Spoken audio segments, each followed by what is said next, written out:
nagpaalala si Pangulong Ferdinand Marcos Jr. sa mga dating kasapi ng mga Moro Islamic Liberation Front at ng Moro National Liberation Front.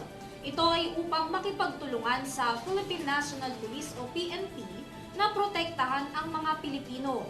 May karagdagang detalye si Ashley Lupena.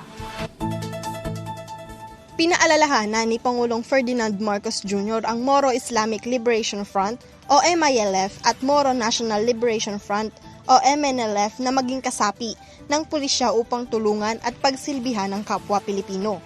Sinabi ng Pangulo sa pamamagitan ni Department of Interior and Local Government o DILG Secretary Benjamin Abalos Jr.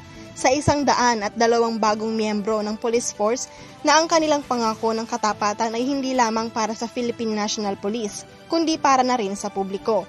Minarkahan ang unang kaganapan ng PNP kung saan ang mga dating miyembro ng MILF at MNLF ay nanumpa na maging miyembro ng puwersa ng pulisya ng bansa dahil ito rin ang tanda ng matagumpay na pagpapatupad ng Bangsamoro Organic Law o Republic Act No. 11054.